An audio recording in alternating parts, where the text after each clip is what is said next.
I'm Kevin Chaplin from the Police Tech Forum, and a warm welcome to this, the second in the series of webinars where we are discussing the developments in how law enforcement is developing its communication channels, both internally and externally.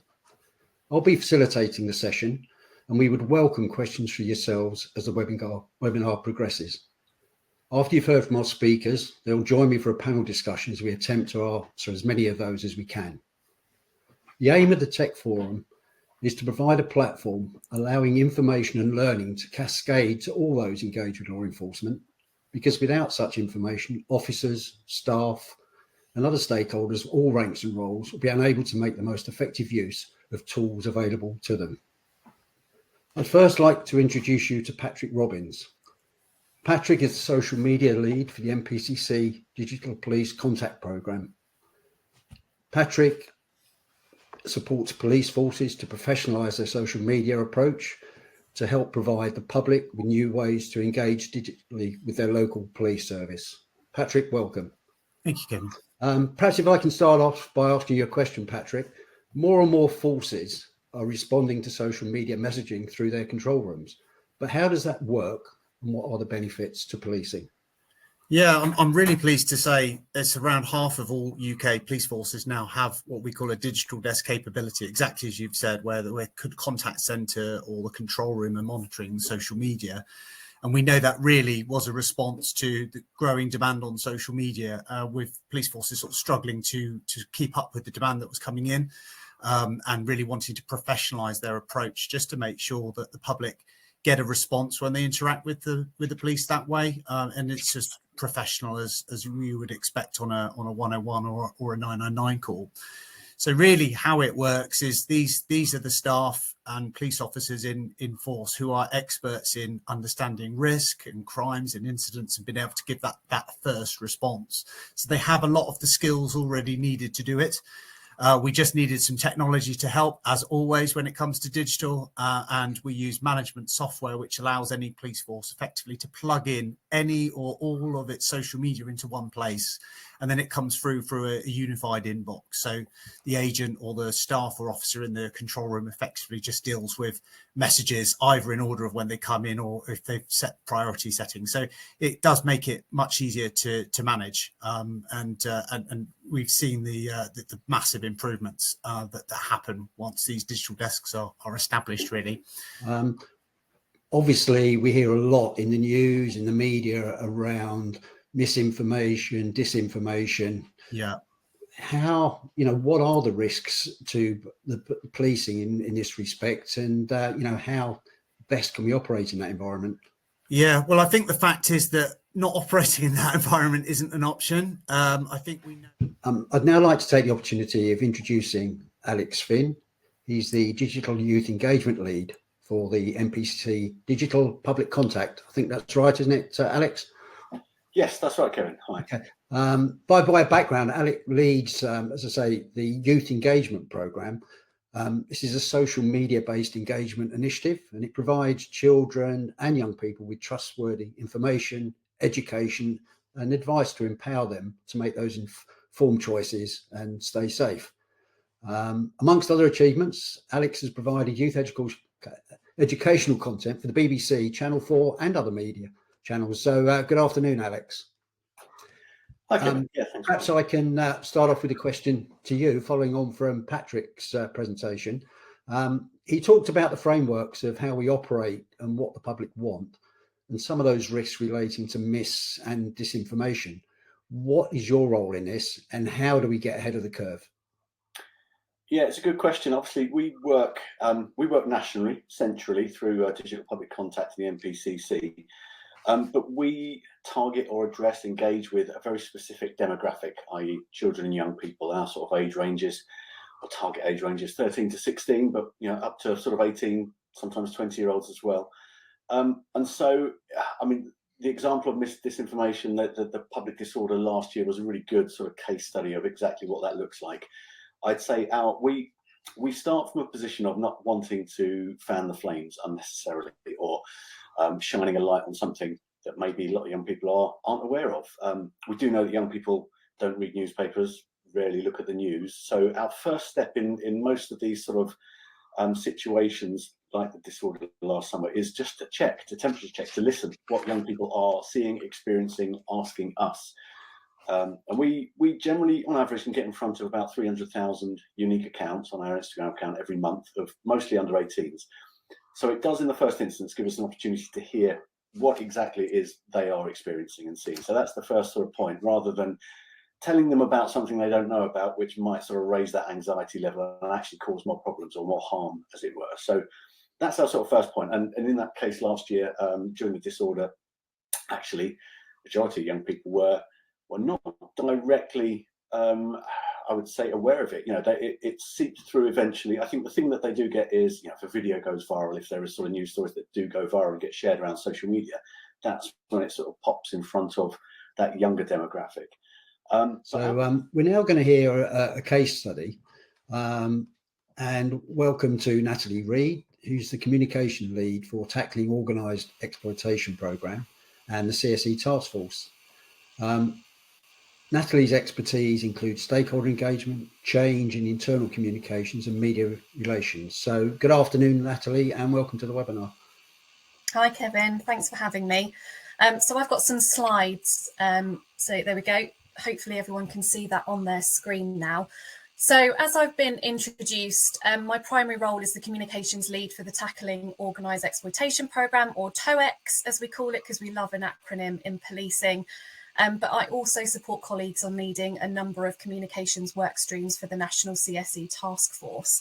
So I'm here today with my Taskforce hat on and how we've worked and continue to work with yourpolice.uk.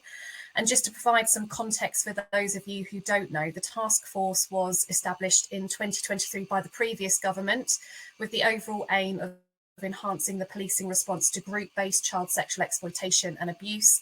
So we work with law enforcement and third sector partners to improve how we prepare our response to threats, how we protect children from exploitation and abuse, and how we prevent group-based child sexual exploitation and pursue those that perpetrate crimes and bring more offenders to justice. So if we go to the next slide, please, just to kind of put some context around it. The task force naturally sits under the Child Protection, Abuse and Investigation NPCC portfolio, which at that time was led by Ian Critchley. It's now headed up by Assistant Chief Constable Becky Riggs of Staffordshire Police. There are a number of Home Office funded programmes that sit under the Child Protection portfolio, and that includes TOEX, but also the Hydrant programme, which some of the attendees may have heard of, and the Vulnerability Knowledge and Practice programme, also known as the VKPP. So all programmes were working on similar projects. Each of them we're headed up by, we've got a head of communications, but also we've got comms leads assigned to each of the programmes. And we were all working on similar projects with strong overlap in areas. And so a stakeholding mapping exercise was carried out to identify where the programmes could work more efficiently and collaboratively. So the exercise identified a number of gaps in our work, but for the purpose of this presentation, it was our approach with children and young people that was really lacking. Through colleagues at the VKPP, our communications team were introduced to Alex and his team, and we had a really productive planning session learning about what your police do and now how they could help us to achieve our ambitions in reaching children and young people around the subject of child sexual abuse and exploitation. So next slide, please. So as Alex has mentioned in his talk, we know that children and young people are an incredibly hard audience to engage with when you're in policing. They're unlikely to follow police force accounts on social media, and they have a natural distrust and low confidence in policing. So we needed some really clear objectives as to how we were going to engage with this audience. Okay, I mean, if you'd all like to put your cameras back on, we've had some questions come in, so we can start having a look at those. So the first one comes from Harj Singh from West Yorkshire Police, Cybercrime Training Officer. And Harj asks, we spend a lot of time teaching people how to manage their digital footprints, especially with the developments of AI now. But are we seeing an impact of this teaching on the under 18s? Are they better protecting their data, information, and images online? So, Alex, perhaps if I come to you first on that. Yeah, it's a good question, and it does. What it does for me is sort of shine a light on an evolution of thought that we had when we started. We were thinking of our audience as young people, as this amorphous blob of young people, and it's obviously over the 6 years that we've been running this program, it's become clear that it's not an amorphous blob, it's a conveyor belt, and every minute of every day there are new young people coming onto it who maybe haven't had that education. So we've got a question, Patrick, from Charlotte Stott from Sussex Police, who works in the internet intelligence and investigations side of things, and obviously this is a key area in terms of misinformation, because this is something they'll be trying to pick up as well. But she asked, is there any guidance available for sending direct messages to missing people through overt police accounts? Yes, so apologies, I did actually send an answer in the chat. So for the benefit of everyone who is listening, I will give the same answer. So effectively, best tactical options for managing missing person investigations really does need to come from the NPCC missing person lead, and I believe guidance has been published in the past. That's sort of leading into that. A question that's coming from Samantha Slade from Avon Somerset is that, are there any pressures on tech companies to provide more safeguarding for children in banning that harmful content? And on the flip side, to provide signposting to the advice needed.